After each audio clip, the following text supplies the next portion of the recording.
एक और जहां गाजा में इजराइल और हमास लड़ाकों के बीच छिड़ी जंग रुकने का नाम नहीं ले रही है, वहीं इजरायली नेता इस आग को और भड़काने पर उतारू नजर आ रहे हैं। हुआ यूं कि इजराइल के दक्षिणपंथी नेता इतामार बेन गवीर हजारों यहूदियों के साथ यरूशलेम के विवादित अल अक्सा मस्जिद पहुंच गए। बताया जाता है कि इजरायली नेता के इस कदम से अरब देश चौकन्ने हो गए। हालांकि यहाँ तक तो सब ठीक रहा, मगर इसके बाद बेन गवीर ने भड़काऊ फैसला लेते हुए अपने समर्थकों के साथ मस्जिद परिसर में प्रार्थना कर डाली। ऐसे में उनका अल अक्सा मस्जिद दौरा पूरी तरह से मुस्लिम देशों के लिए आग में घी डालने वाला रहा। दरअसल फ्लैश पॉइंट साइट में जाकर प्रार्थना पर कई सालों से प्रतिबंध लगा हुआ है। इजरायली नेता ने इसे ताक पर रखते हुए प्रार्थना की, जिसकी अब पूरी दुनिया भर में आलोचना हो रही है। तो वहीं इस कदम से इजराइल बैकफुट पर आ गया है। अरब देशों ने तो इस पर तीखी प्रतिक्रिया दी ही। इजराइल के सहयोगी अमेरिका और पश्चिमी देशों ने भी खूब खरी सुनाई है।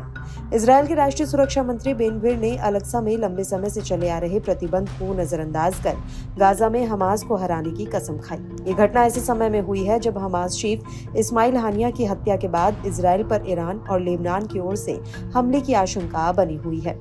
इजरायली मंत्री के आग भड़काने वाले इस कदम पर ईरान ने भी कड़े शब्दों में निंदा की है। ईरान के विदेश मंत्रालय ने कहा कि पश्चिम एशिया में तनाव बढ़ाने के मकसद से अल कुद्स के पुराने शहर में अल अक्सा मस्जिद परिसर में इजरायली मंत्रियों और अवैध निवासियों की ओर से हाल ही में की गई घुसपैठ शर्मनाक है। फर्जी इजरायली शासन के कुछ मंत्रियों की अल अक्सा मस्जिद परिसर में घुसपैठ मुस्लिम पवित्रताओं का घोर अपमान है। ये दुनिया भर में मुसलमानों के अधिकारों का उल्लंघन है। ये एक उत्तेजक कदम है। इसका मकसद देश में तनाव और अस्थिरता पैदा करना है। इजराइल फिलिस्तीनी मुसलमानों और मुस्लिम दुनिया की धार्मिक भावनाओं को चोट पहुंचाकर अपना युद्ध विरोधी नीतियों को आगे बढ़ाने का इरादा रखते हैं।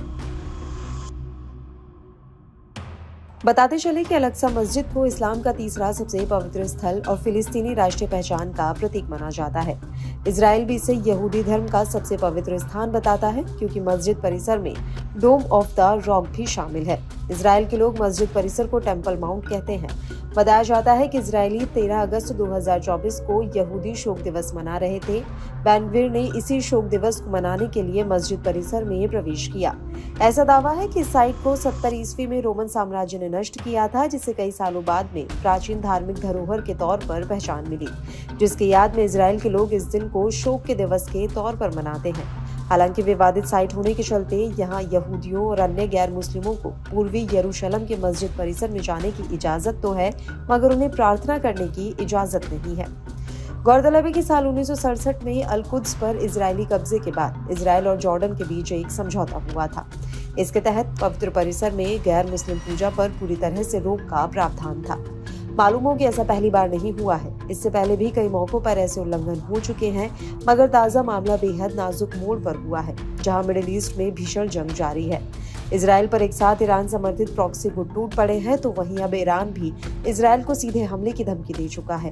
दोनों देशों के बीच किसी भी वक्त बड़ा युद्ध छिड़ने का अंदेशा जताया जा रहा है। बता दें कि बीते कुछ सालों में बेन गवीर जैसे धुर दक्षिणपंथी राष्ट्रवादी नेताओं ने इन प्रतिबंधों को ताक पर रखकर अपनी मनमानी की है। इसका नतीजा पूरे इजराइल को भुगतना पड़ता है। तो वहीं अरब देशों का गुस्सा पूरी तरीके से इजराइल पर फूट पड़ता है। यही वजह है कि इन उल्लंघनों से फिलिस्तीनियों की हिंसक प्रतिक्रियाएं देखने को मिलती रही हैं। तो वहीं इजराइल को लेकर उनकी दुश्मनी और तीखी हो जाती है।